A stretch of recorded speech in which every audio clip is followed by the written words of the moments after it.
Hello. So in this subsection, we will actually cover the most interesting thing you can do with strings, basically regular expressions. So what are regular expressions? What we have seen so far, we first learned how to deal with strings, how to access elements and stuff like this. Recently, we developed our toolset a little bit more, and we've learned some methods and functions we can use on strings. But usually, in most cases in life, when you deal with strings, you deal with some patterns which you want to recognize. You want to change something in many places multiple times. For instance, you probably know the option Control F, Command F from your computer when you want to find some specific string in the text, or you want to find and replace it with something.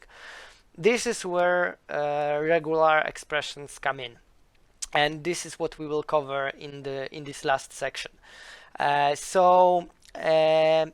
let's start with that, and let's first consider one of the simpler situations, a simple example where imagine that you have a directory, you have a folder with files inside it. And all of these files, let's start simple. Let's say that all of these files are images. And they are called image01, image02, image03, and so on and so on. And for instance, you would like to, because let's say that these images are images of your dog. So you would like to change the name of those files into mydog01, mydog02, and so on and so on. And this is what we can do with regular expressions. And there is a specific package designed for dealing with regular expressions. You should already know how to import packages and stuff like this. If you do not know that, make sure to check out our previous courses, introductory courses to Python. So here's the example. Let's jump to Visual Studio to see how it works in practice. So first thing we do, we import the package responsible for regular expressions. So the package is called RE, regular expressions, shorthand for that. And now we create a simulation of a situation I just have described. So basically, we have a list of files, a list of strings, which are the names of our files, image01, image02, 03, 04, and 05, and so we have 5 pictures. And what we will do next, we will replace this image part with my dog. And to do this, we will use a method from our package, which is the sub method. First, I will show you in the inline mode how this method works on one specific string. So in inline mode, you can also import a package. It works exactly the same as it works in scripts.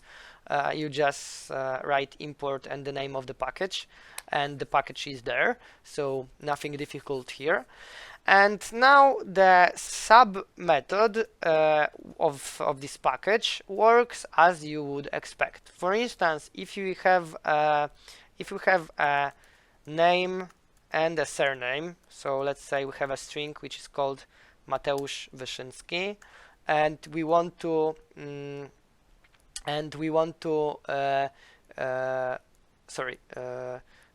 this is the part, this will be the part we want to replace. This will be the thing we want to replace with. And here, as the third argument, we start with a string which we want to convert.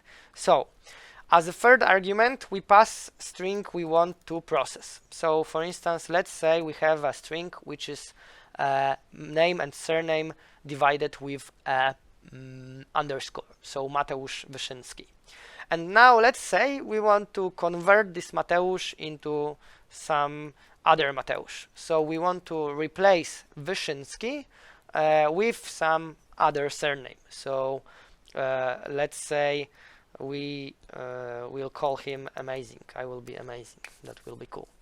Okay, so if I run this, what Python will do is it will take this string, it will search for something, some part of this string which matches this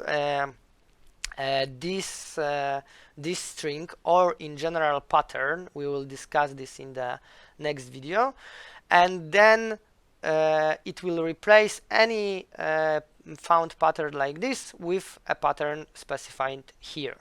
So if I run this, you can see that as a result I get the I get a string which is called Mateusz, which has now a surname Amazing. So I just made myself amazing. No, sorry, this is too narcissistic. Yeah, this is how you replace. Replace parts of the string. I just got a thumbs up from my colleagues from the studio. So, good joke. Okay. Anyway, going back to the example. Here we do exactly the same thing as we did here in the inline mode. We just simply do it for every string in this list. So that's why we create a for loop.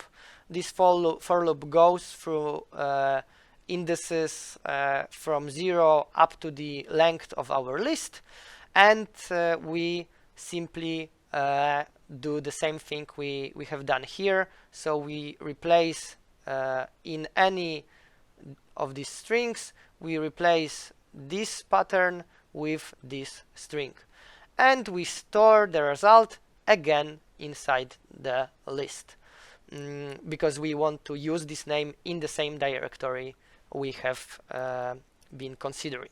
So let's run this example, python 3 sub-re, and as you can see, in the result, finally in our script we print our list, and we can see that our list now looks like this. All the instances of image part were replaced by my dog. Why is this useful? Of course, we have already seen how we can change strings, for instance, using concatenation and slicing indices. Well, first of all, this is simpler because if we remember what arguments stand for which arguments stand for what purpose, then it's easy to write this and just use this method. Another thing which is really useful, even more important actually, is the fact that if we have written this code with slices, indices, concatenation, like okay, I want to remove first 5 letters of my string and replace it with something else, then it would fail. For instance, if we had in our directory something like this. Imagine that we don't have only images of our dog, but also videos, or so for instance something like this. Or maybe we have also some file systems.